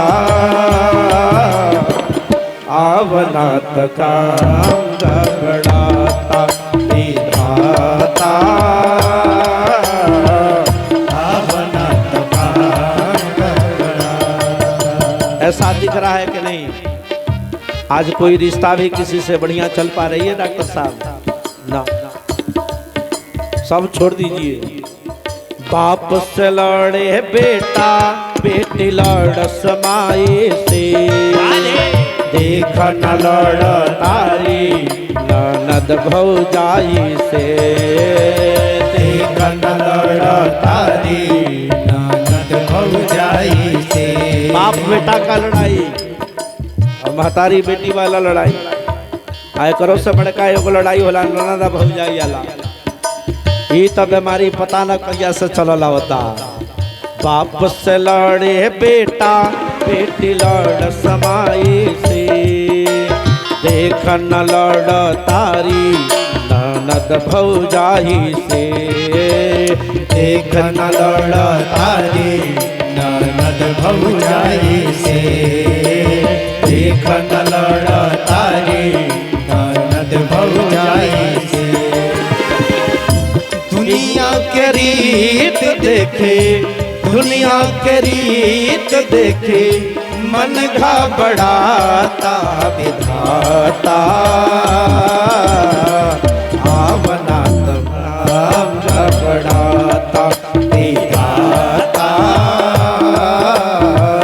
आवनत काम बढ़ाता। बोलो जग्य नारायण भगवान की जय हो। हरि बोलो।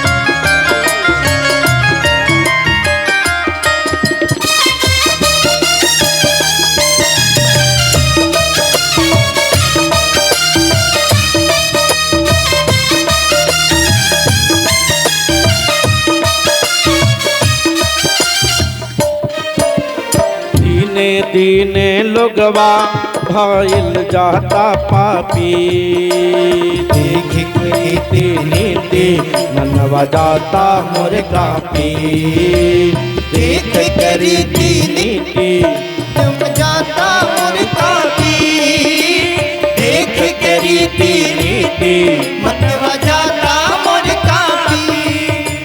दीने दीने लोगवा भइल जाता पापी, देख करी नीति मनव जाता मोर कापी। देख करी नीति मोर कापी। देख करी नीति मनव जाता मोर कापी। पल पल में लोग आवाए, पल पल में लोग आवाए, रहिया भुलाता विधाता। आवनात काम गबड़ाता विधाता। आवनात काम गबड़ाता। हरि बोलो, जय श्री राधे।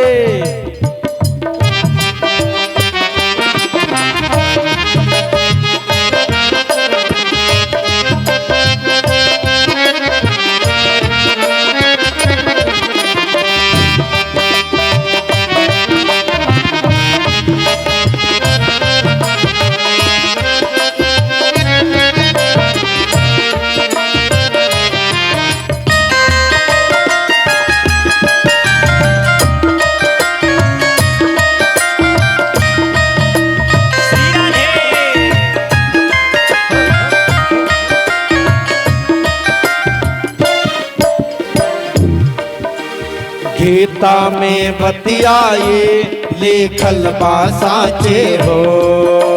काम क्रोध मद लोभ से केहू ना बाचे हो। काम क्रोध मद लोभ से केहू ना बाचे हो। काम क्रोध मद लोभ से केहू ना बाचे हो। गीता में बतियाए लेखल बासाचे हो। काम क्रोध मद लोभ से केहू ना बाजे हो। काम क्रोध मद लोभ से केहू ना बाचे हो। काम क्रोध मद लोभ से केहू ना बाचे हो। दुनिया के रीत देखे, दुनिया के रीत देखे, मन घबराता विधाता। आवनात काम घबराता विधाता। आवनात काम घबराता। के हो सके निवहे नाता विधाता। आवनात काम घबराता विधाता।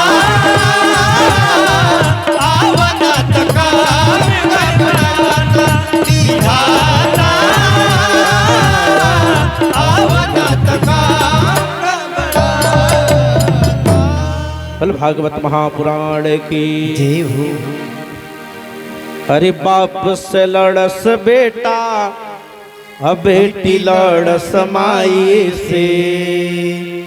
देख न लड़ तारी ननद भौजाई से।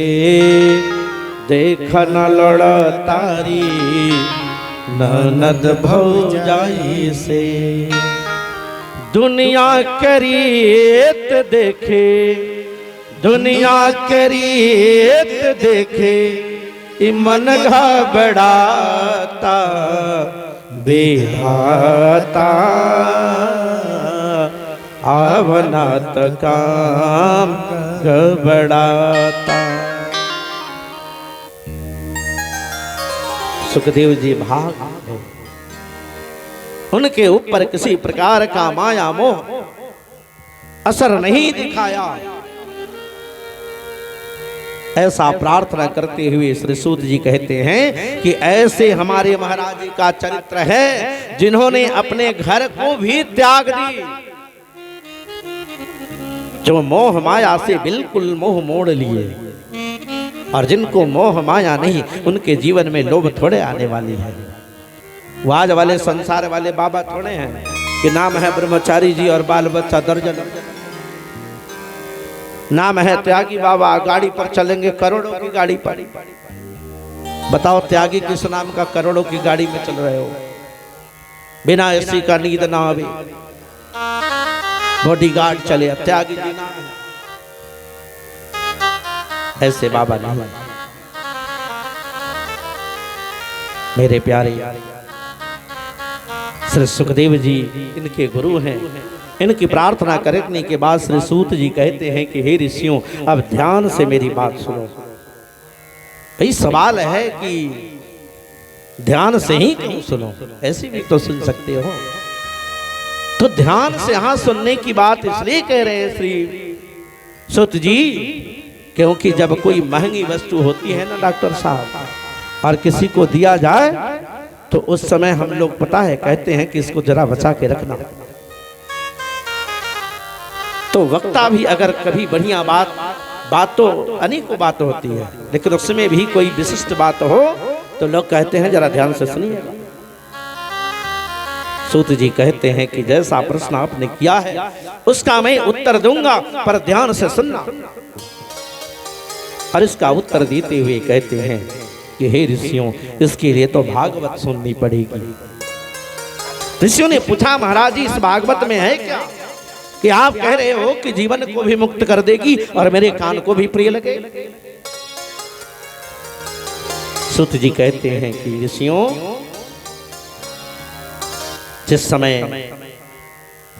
चक्रवर्ती सम्राट महाराज परीक्षित को श्राप लगा कि 7वें दिन तक्षक नाग आपको आके काटेगा, यह सूचना जब इन तक पहुंचती है ये बेचैन हो गए। और बेचैन इसलिए नहीं है कि हम 7वें दिन मर जाएंगे, इनको तनिक मात्र का भी कोई चिंता नहीं कि हम 7वें दिन मरेंगे। चिंता तो इस बात की है कि आखिर इस 7 दिन में हम क्या करें कि हम बार बार जन्म और मृत्यु से वंचित हो जाएं। और मैं तो कहता हूं कि दुनिया का सर्वश्रेष्ठ भाग्यशाली अगर कोई व्यक्ति है तो वो परीक्षित है। दुनिया में परीक्षित के सिवा किसी को यह पता नहीं कि हमारी मौत कब आएगी। परीक्षित को तो पता है कि 7वें दिन नाग काटेगा। कितना बड़ा भाग्य है ये, कितना भाग्यशाली है। प्यारे श्री सूत जी कहते हैं कि महाराज उस समय श्री परीक्षित के मन में एक ही सवाल है। सवाल तो करने के लिए जाके ये भी पूछ सकते थे कि महाराज जी कोई ऐसी दवाई बताओ कि हम मरे ना। तो संसार का कोई जाए तो क्या पूछेगा जी? डॉक्टर साहब आपसे लोग क्या कहते हैं जाके? कोई थोड़े जाके कहता है कि डॉक्टर साहब को न दुख वाला दवाई दे दी।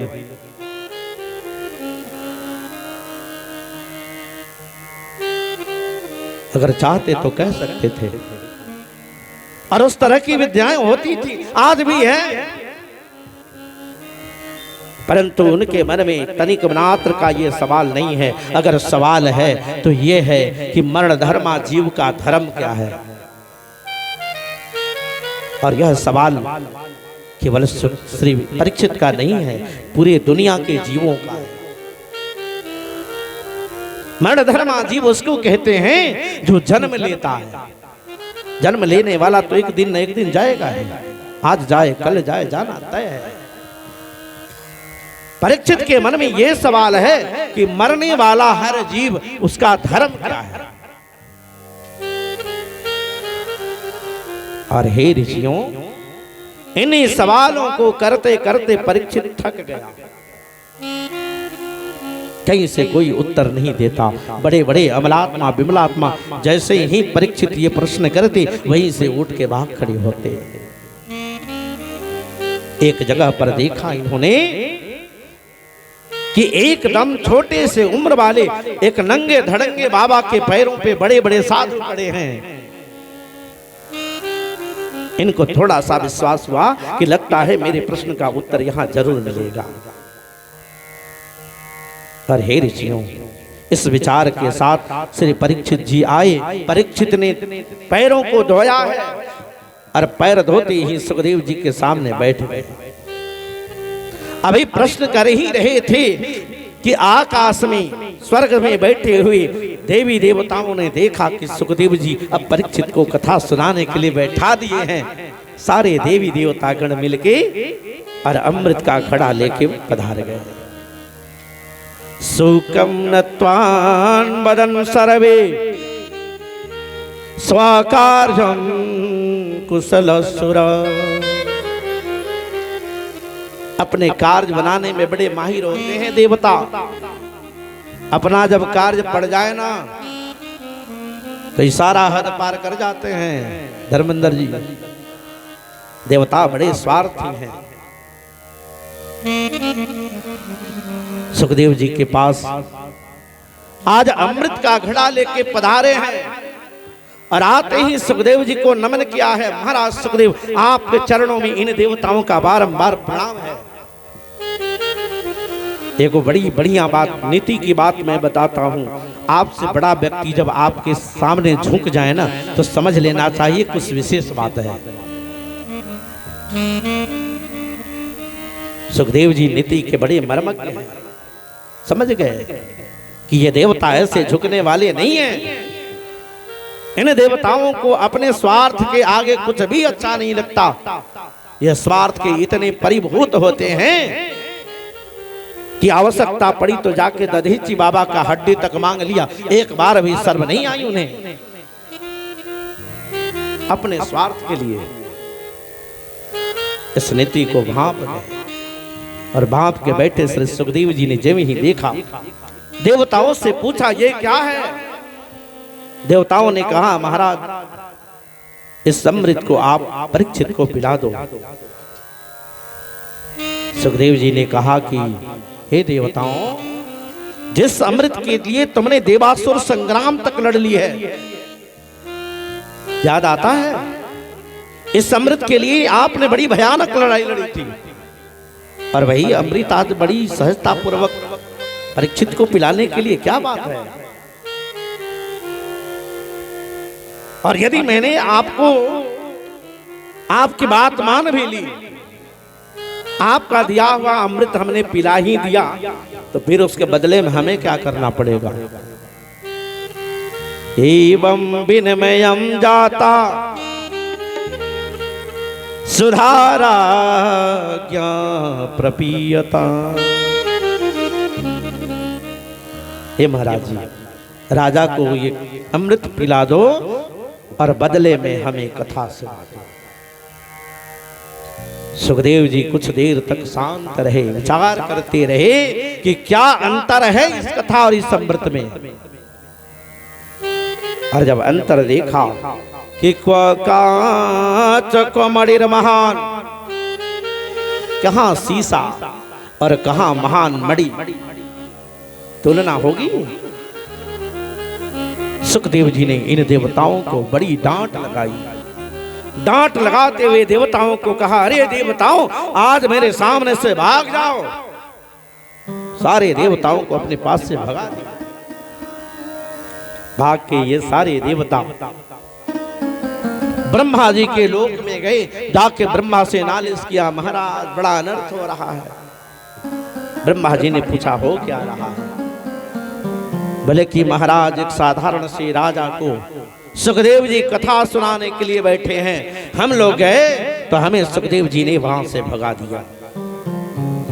ब्रह्मा जी ने कहने लगे कि सुखदेव जी ने यदि भगा दिया है तो दोबारा जाओगे तो और जोर से पीट के भगा देंगे, इसलिए जाने का दुस्साहस मत करना। देवताओं ने पूछा कि महाराज आखिर क्यों। ब्रह्मा जी ने कहा 7 दिन की ही बात है।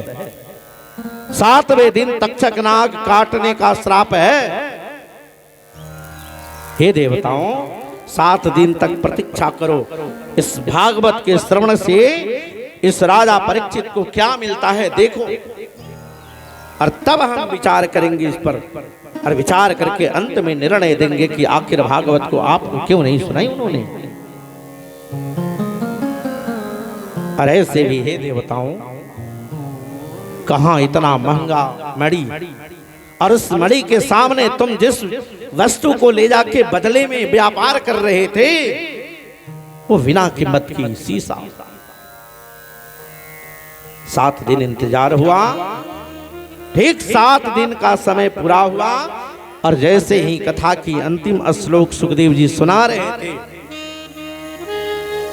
भगवान अपने बैकुंठ से परीक्षित के लिए पुष्पक विमान भेज दिए। पुष्पक विमान आया, इधर यम के दूत भी आए थे। यम के दूत और भगवान विष्णु के पार्षदों में भयानक लड़ाई हुई। देवता लोग बैठ के देख रहे थे।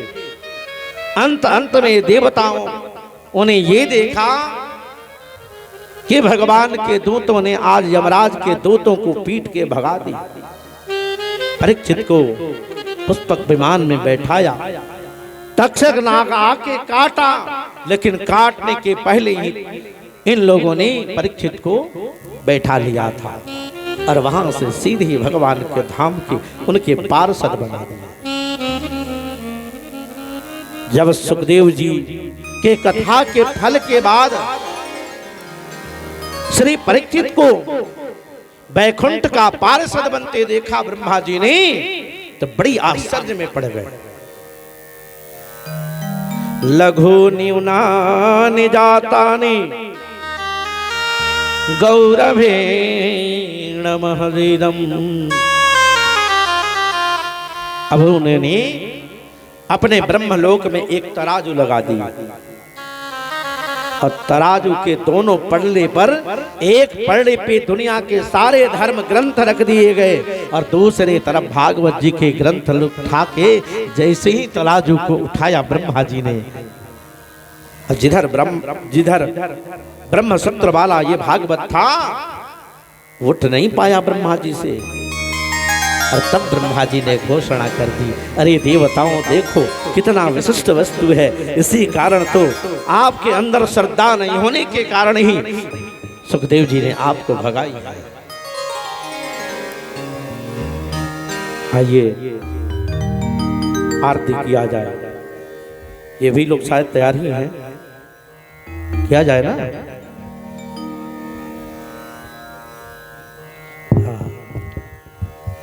हम तो आपके इंतजार में बैठे थे, इशारा करके पूछ रहे हैं। जब आप बानर भालू बन के आ जाइएगा तभी हम लोग यहाँ से पलायन कर जाएंगे। ठीक है, खड़े हो जाइए। आइए आरती किया जाए और कल समय पकड़ा जाएगा। कल से हम लोग ठीक 4 बजे, 4 से 7 है ना।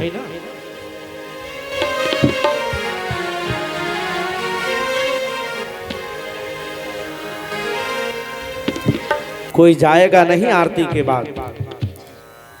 बड़ा दिव्य रामलीला का मंचन होना है। लीला और कथा दोनों में पहले फर्क जानो। कथा कहते हैं जो इतिहास पुराण के साथ व्याख्या किया जा रहा हो, और लीला कहते हैं लयनम करोत यस लीला, जो आपको एकदम तन्मय कर दे, देखने पे मजबूर कर दे, उसका नाम है लीला। तो लीला का भी दर्शन करना है। और बाकी थोड़ा सा और पहले समय आप लोग निकालिए। कल 4 बजे से कथा शुरू हो जाएगी। और जिनको आरती में आना है थोड़ा सा आप लोग आगे आ जाओ। देखो कथाओं में कोशिश करिए आगे बैठने का, और नेताजी लोग का भाषण हो ना डॉक्टर साहब, तो पीछे कथा में आज ताली बजाते हैं।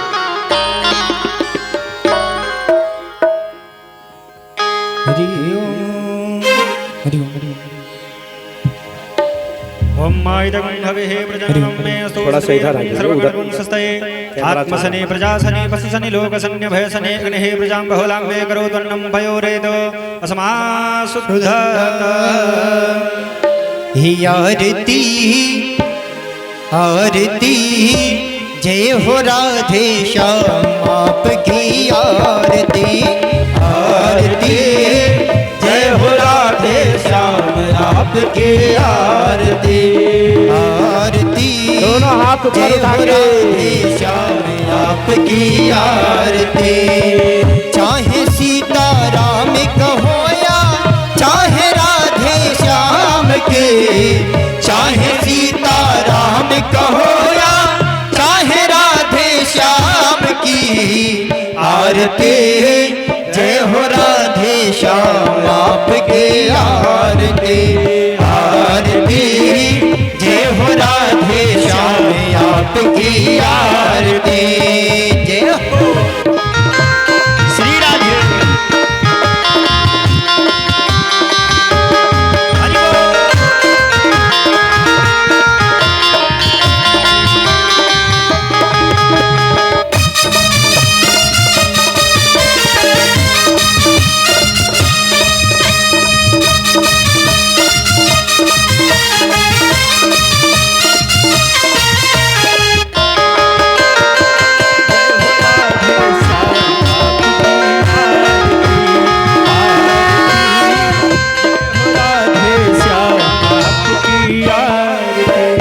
आरती श्री हनुमान जी को भाए, आरती श्री हनुमान जी को भाए, आरती श्री हनुमान जी को भाए, आरती श्री हनुमान जी को भाए, परम पुत्र पवन कहलाए, अंजनी पुत्र पवन कहलाए, अंजनी पुत्र पवन कहलाए, अंजनी पुत्र पवन कहलाए, चाहे सीता राम कहो या चाहे राधे श्याम की, चाहे सीता राम कहो या चाहे राजा राम के आरती, जय हो राजा राम आपकी आरती, आरती जय हो राजा राम आपकी आरती, जय हो राधे।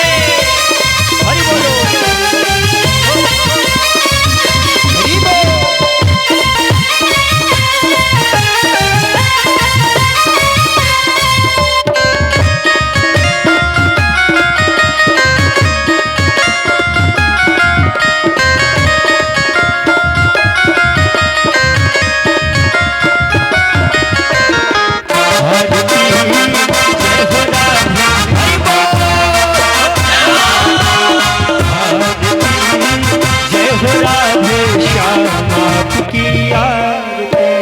आरती श्री गणपति जी को भाए, आरती श्री गणपति जी को भाए, आरती श्री गणपति जी को भाए, आरती श्री गणपति जी को भाए, पार्वती के पुत्र कहाए, पार्वती के पुत्र कहाए, पार्वती के पुत्र कहाए, पार्वती के पुत्र कहाए, चाहे भोलेनाथ कहो या चाहे गौरा मात की, चाहे भोलेनाथ कहो या चाहे गौरा मात की आरती, जय हो भोलेनाथ आपके आरती, आरती जय हो भोलेनाथ आपकी आरती, चाहे सीताराम कहो या चाहे राधे श्याम की, चाहे भोले राम कहो या चाहे राधे श्याम के आरती, जय हो राधे श्याम आरती, आरती जय हो राधे श्याम आपकी आरती, आरती जय हो राधे श्याम आपकी आरती, आरती जय हो राधे श्याम आपकी आरती। बोल जय नारायण भगवान की जय हो, भागवत महापुराण की जय हो, नगर बस्ती की जय हो, हरबंतलाल जी महाराज की जय हो, शंकर भगवान की जय हो, श्री रामचंद्र भगवान की जय हो, भारत माता की जय हो, भागवत महापुराण की जय हो, अपने अपने गुरु महाराज की जय हो, अपने अपने माता पिता की जय हो, नमः पार्वती पतये हर हर हर महादेव। सर्वे भवन्तु सुखिनः, सर्वे सन्तु निरामयाः, सर्वे भद्राणि पश्यन्तु, मा कश्चित् दुःखभाग् भवेत्। शान्तिः शान्तिः सर्वारिष्टशान्तिर्भवन्तु। इन्हीं सभी उद्देश्यों के साथ कि परमात्मा की कृपा हर जीवों पर बनी रहे। हमारी और आपकी मुलाकात यज्ञ के तीसरे दिन और कथा के दूसरे दिन कल ठीक 4 बजे, आप लोग और पहले आइए, 4 बजे हमारी और आपकी मुलाकात होगी। आपको जाना नहीं है, आप लोग लीला दे करके जाएंगे। तब तक के लिए, जब तक हमारी और आपकी मुलाकात कल ठीक 4 बजे तक नहीं हो जाती, तब तक मेरी तरफ से आप सभी भक्तों को जय श्री राधे, जय श्री राधे, जय श्री राधे प्यारे।